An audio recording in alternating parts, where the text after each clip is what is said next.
Assalamualaikum warahmatullahi taala wabarakatuh. Balik lagi di channel Indra Edu. Nah, dalam kesempatan kali ini kita akan belajar bareng lagi membahas materi pendidikan Pancasila kelas 11 SMA SMK Sederajat, yaitu bab 3 tentang harmoni dalam keberagaman.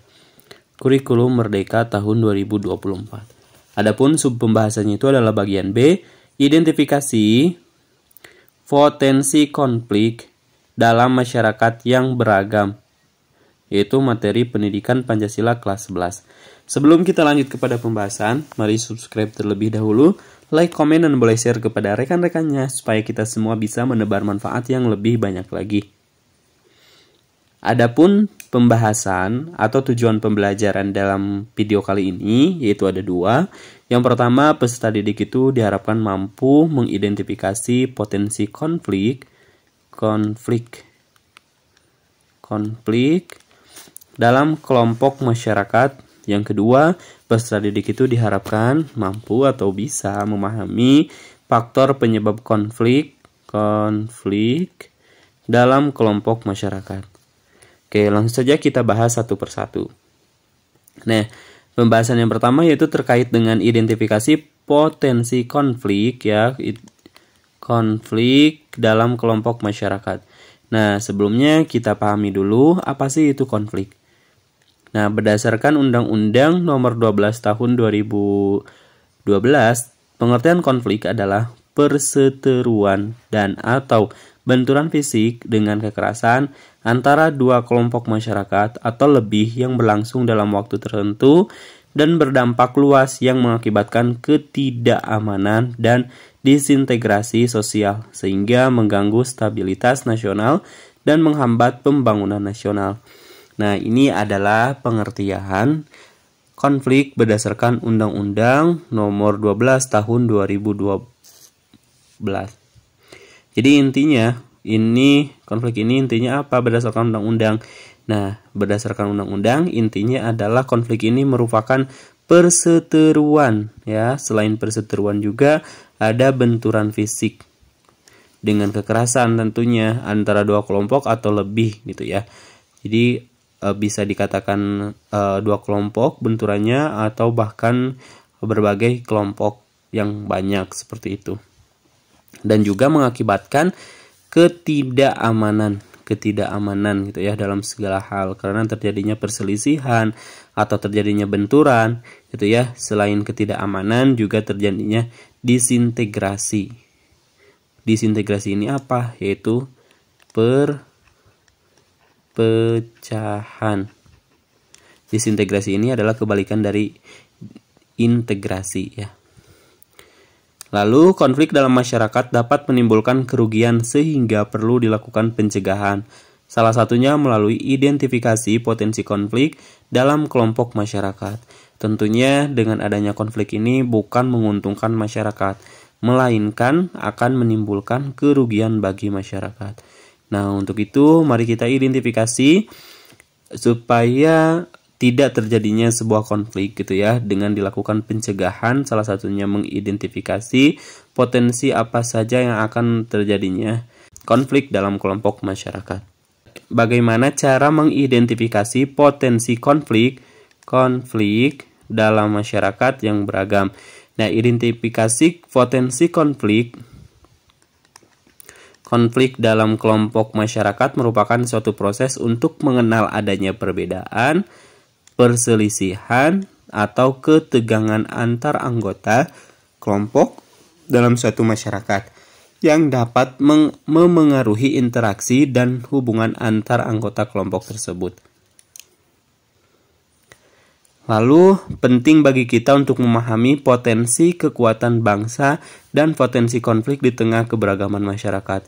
Nah, tentunya faktor demografis, ya, dan geografis merupakan salah satu potensi kekuatan bangsa yang dimiliki oleh bangsa Indonesia. Sementara itu, potensi konflik di tengah keberagaman dapat dipicu oleh beberapa persoalan. Di antaranya yang pertama, rendahnya tingkat pendidikan dan literasi masyarakat. Nah, dengan rendahnya tingkat pendidikan, maka pengetahuan atau wawasan yang dimiliki oleh masyarakat ini berkurang sehingga banyak yang miskomunikasi ataupun banyak yang belum paham gitu ya, seperti itu, sehingga bisa menyebabkan terjadinya adanya konflik gitu ya, seperti itu. Selain dari rendahnya tingkat pendidikan dan literasi masyarakat, yang kedua terkait dengan kemiskinan atau ketidakberdayaan dalam bidang ekonomi. Ya, yang ketiga adalah terkait dengan perbedaan pandangan politik. Nah, itu adalah beberapa persoalan gitu ya yang dapat menyebabkan terjadinya sebuah konflik karena si pendidikan masyarakatnya itu masih kurang gitu ya. Terus juga karena pendidikan masih kurang dalam mengelola emosi atau pikiran itu masih rendah gitu ya. Terus juga selain dari pendidikan, tingkat pendidikan, terus juga dari terkait dengan kemiskinan atau ketidakberdayaan dalam bidang ekonomi. Dan yang ketiga ada terkait perbedaan pandangan politik. Nah, tentunya terkait dengan perbedaan pandangan politik antara pandangan yang satu dengan pandangan yang lainnya itu berbeda, tuh ya, dan bisa menyebabkan terjadinya perselisihan atau kesalahpahaman, tuh ya, gara-gara perbedaan pandangan politik tersebut. Nah, terdapat beberapa alasan mengapa identifikasi konflik di tengah masyarakat yang beragam penting untuk dilakukan, di antaranya sebagai berikut. Yang pertama, yaitu sebagai upaya pencegahan konflik. Jelas ya, jadi yang pertama adanya identifikasi terjadinya sebuah konflik di tengah masyarakat yang beragam itu, yaitu sebagai upaya pencegahan terjadinya konflik. Nah, identifikasi konflik dilakukan untuk memetakan potensi-potensi konflik yang mungkin muncul dalam masyarakat, sekaligus menyusun langkah-langkah pencegahan sesuai dengan nilai-nilai Pancasila. Yang kedua, perencanaan pengelolaan hubungan dan komunikasi antar kelompok yang berbeda dengan meningkatkan sikap toleransi dan penghormatan martabat antar sesama. Yang ketiga, sebagai upaya mitigasi konflik. Yang terakhir, mempersiapkan diri untuk berbaur dengan kelompok masyarakat yang beragam ketika berada dalam tatanan masyarakat yang lebih luas. Diharapkan kita telah mempunyai bekal dalam bergaul. Jadi inilah beberapa alasan mengapa identifikasi konflik di tengah keberagaman masyarakat ini penting dilakukan. Di antaranya adalah sebagai berikut. Yang pertama tadi pencegahan konflik, perencanaan pengelolaan hubungan dan komunikasi antar kelompok sebagai upaya mitigasi konflik, dan yang terakhir adalah mempersiapkan diri untuk berbaur dengan kelompok masyarakat, seperti itu.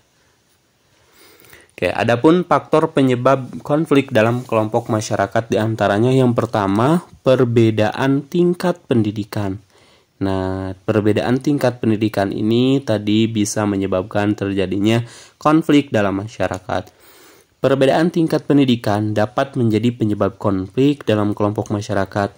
Minimnya kesadaran dan pemahaman tentang perbedaan disebabkan oleh pendidikan dan literasi yang rendah. Contohnya, menyebarluaskan informasi yang belum jelas sumbernya atau hoax. Hal ini dapat memicu terjadinya konflik dalam kelompok masyarakat. Yang kedua adalah ketimpangan sosial dan ekonomi. Ketidakadilan sosial seperti ketimpangan distributif, kekayaan hak, dan kewajiban dapat memicu konflik dalam suatu kelompok masyarakat. Yang ketiga, perbedaan pandangan politik. Perbedaan politik dan ideologi seringkali menjadi sumber konflik dalam kelompok masyarakat karena adanya perbedaan pandangan. Contohnya, konflik yang disebabkan oleh fanatisme dan populisme politik. Yang berikutnya, yang keempat, faktor penyebab konflik dalam kelompok masyarakat itu adalah perbedaan budaya atau etnis ataupun suku, dan yang terakhir adalah ketidakadilan sosial.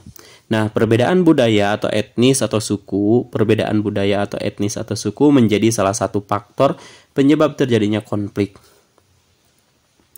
Hal ini terjadi adanya perbedaan nilai-nilai keyakinan atau tradisi antara kelompok budaya etnis tertentu dengan kelompok yang lainnya. Contohnya, konflik Sambas di Kalimantan Barat pada tahun 1999 antara etnis Melayu dengan etnis Madura disebabkan oleh perbedaan budaya dan ekonomi. Yang terakhir, ketidakadilan sosial. Ketidakadilan sosial berarti adanya ketimpangan distribusi, kekayaan hak dan kewajiban dapat memicu konflik dalam suatu kelompok masyarakat. Contohnya, pembagian bantuan yang tidak merata. Lalu, apa sih kesimpulannya? Nah, dalam mengelola keberagaman diperlukan kesadaran akan pentingnya toleransi. akan pentingnya toleransi. Saling menghargai dan menghormati antar individu atau kelompok yang memiliki latar belakang berbeda. Hal ini penting untuk mencegah terjadinya konflik yang dapat mengganggu stabilitas dan keharmonisan kelompok masyarakat. Setiap warga negara harus dapat berperan aktif dalam memecahkan masalah yang dihadapi kelompok masyarakat, menciptakan suasana yang harmonis dan solid, serta menghargai perbedaan budaya, ras, agama, dan suku. Salah satunya dapat dilakukan dengan cara memberikan gagasan-gagasan solutif penyelesaian konflik. Sekian materinya, semoga bermanfaat. Sampai jumpa di pembahasan berikutnya. Kami akhiri. Assalamualaikum warahmatullahi wabarakatuh.